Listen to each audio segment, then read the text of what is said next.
This video is definitely a departure from the usual content that I do. But with how much I've been playing all the classic Star Trek games lately, I thought it might be kind of fun to do a Star Trek TV show tier list.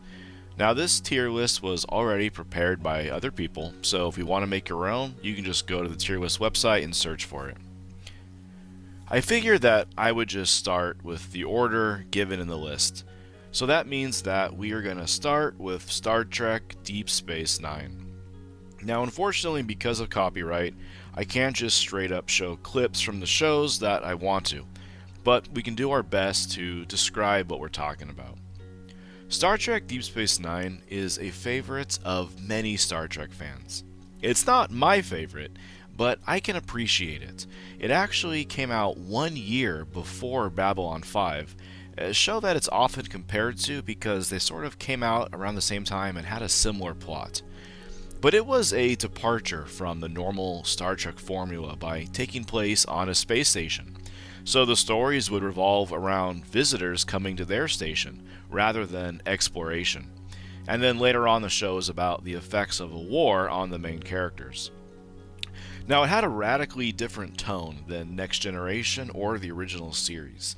It was darker, had many religious themes, and explored the military aspect of the Federation a lot more than we had previously. Some episodes were a slog, especially early on, but it also had some amazing peaks. Check out the episode Duet and The Visitor and In the Pale Moonlight. Those were definitely excellent television. I'm going to give DS9 an A because it's great, but it is held back by some really terrible episodes and some overacting by Avery Brooks and maybe a little too much emphasis on the Dominion War in later seasons, but absolutely a must-watch for true Star Trek fans. Next on the list is Star Trek Discovery. Well, what can I say about Discovery? It's bad. It's awful. It's unwatchable. It's not even Star Trek. It's a waste of any intelligent being's time. It's violent, stupid, and caters to people who are wowed by giant CGI explosions and cool sound effects. The characters are unlikable, and the main character is a Mary Sue. Sonequa Martin Green is an amazing actress, but even she couldn't bring life to the show.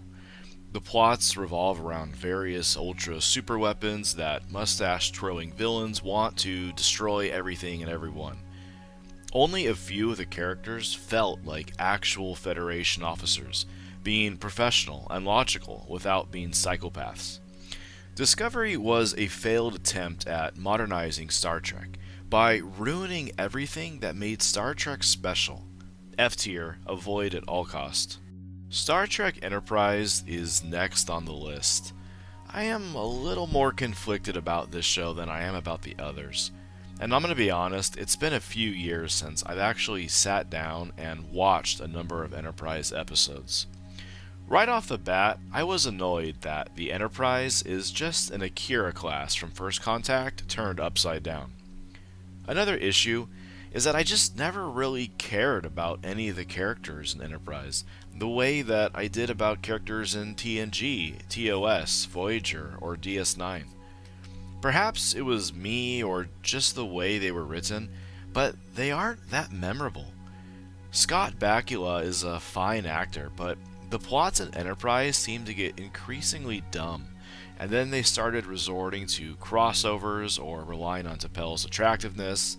And the Doctor always just seemed like a bad Neelix ripoff. I don't know, I guess D tier. Next we have Star Trek Lower Decks. Now, I've only seen bits and pieces of the show. I wanted to like it, I really did, but it just came off like a bad Futurama or like a Rick and Morty ripoff. The characters were stupid and acted like high schoolers or middle schoolers, despite being officers in what is essentially the Navy. It relied on one-liners, swearing, or meta-jokes that didn't make sense in universe. All the characters are constantly screaming or making unfunny jokes. I don't know, I really didn't even bother with this one. I don't know, D tier, let's move on. Now we get to Star Trek The Next Generation, the absolute peak of television, a prime example of what a TV show could be. It took the episodic format of TOS and expanded the universe to make a beautiful, thoughtful examination of ethics, morals, and embracing new cultures. The acting was mostly subtle, serious. The plots were thoughtful, the characters endearing without being emotionally manipulative. Episodes felt unique, original, and memorable. Other than a few real stinkers, most episodes were top tier. If you haven't watched Inner Light, Most Toys, Best of Both Worlds, or Darmok, or The Offspring, please stop this video right now and go watch them immediately. This show changed television forever. And let's be honest, sometimes the special effects weren't great, especially when you watch it in 4K. The sets could look cheap, but it was the stories, the characters that made this show amazing. Easy S tier. If there was anything higher than S tier, I would put it there. Unfortunately, this brings us to the vomit of The Next Generation, which is Star Trek Picard.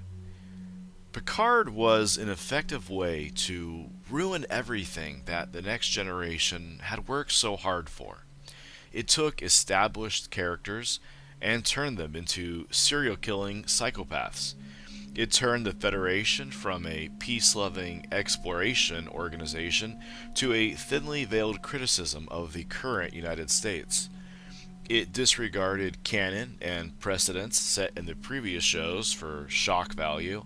It had unnecessary swearing to make it seem edgy, gratuitous violence to try to appeal to some new audience it never found, and baffling fan service to make sure that they didn't just ruin TNG, they also ruined Voyager. Please, avoid Picard at all cost and pretend that TNG ended with all good things. Or maybe one of the movies, I don't know, they weren't that great either. F tier. I don't ever want to talk about Picard again. Alright, so next on our list is Star Trek Prodigy. Never watched it, was a kid's show, looks stupid, F tier. Now, another true gem of our civilization is Star Trek the original series. You would have to live under a rock to have never heard of this show. It followed the voyages of the Starship Enterprise as it explored the galaxy. It was an optimistic view of the future where humans had discarded their greed, their racism, and embraced all other cultures in a spirit of peace and exploration. Gritty, dystopian, or post-apocalyptic future science fiction is a dime a dozen.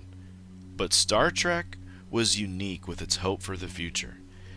Despite coming out only 20 years after the conclusion of World War II, and it was during the Cold War, it featured a multicultural crew of countries who had recently been at war. It also had a black woman in a position of authority and respect. Although dated in many aspects in regards to fashion and special effects and pop references, the message of the show is timeless. The main characters were all memorable and unique, and the ship itself is iconic. Thanks to Star Trek the original series, we have the entire Star Trek franchise, as well as paving the way for many other science fiction IPs. Easy S tier. Now we're up to Strange New Worlds. This is also kind of a tough decision. It seems Strange New Worlds was CBS's attempt to return to the episodic roots of the Star Trek series. It seems to have toned down many of the distasteful elements of Picard and Discovery, which was definitely a relief. But on the other hand, the characters themselves are a bit of an issue. They seem to act like they're on a goofy sitcom rather than a military vessel engaging in dangerous exploration. However, at the core of the show, it does seem to feel much more like Star Trek rather than whatever the heck Discovery and Picard are. B tier. Next is Star Trek the Animated Series. If you've ever actually watched this show, and I have, You'll know that it's only 22 episodes, but many of them seem to be pretty lazily rehashed sequels to popular TOS episodes. Of course, they return to the amusement park planet, they hang out with Harvey Mudd, they have issues of tribbles, so there's nothing really groundbreaking or amazing in this show. It was probably just a lot cheaper to do than to actually film these things. The animation was this sort of ugly Hanna-Barbera esque style. Honestly, you can really skip this show unless you are a die-hard Trekkie like me, so I would say D tier. Last, but definitely not least, is Star Trek Voyager. Now, many of our opinions of Voyager have changed over the years. As I recall, it was significantly less favorably received while it was still on the air. However, upon revisiting all of the series, you will see that Voyager has some excellent redeeming qualities. So, although I believe the ratings and reviews weren't great when it was out on UPN, compared to Picard or Discovery, it's Shakespeare. What I tell people about Voyager is that it had really high highs but pretty low lows. Some of the episodes are fantastic. For example, the episode Tuvix is probably one of the top 5 greatest Star Trek episodes of all time. However, Threshold is probably in the worst 5. If you can look past all of the glaring plot holes, like Voyager not destroying the caretaker away with timed explosives, or Janeway refusing to touch Q's finger to take her entire crew home, there will be many episodes that you really enjoy. It's also funny to see how, when the show started to be a slog, they kicked out Jennifer Lien and brought in Jerry Ryan in a last-ditch effort to save their ratings, and it kinda worked. If Voyager could have ditched the cringy crossovers, or the "hey, we're in modern day Earth" episodes, I think it would have given it a lot more credibility. However, it did feel like proper Star Trek with exploration and moral dilemmas, even if Harry Kim and Chakotay were awful characters. A tier. So, this is a very biased and sort of an old man yells at cloud style TV show tier list. I hope soon I'm going to have time to make a Star Trek movie tier list, but I hope you enjoyed. If you feel like disagreeing with me, let me know in the comments where you think I'm wrong, and feel free to like and subscribe. Well, thanks everybody.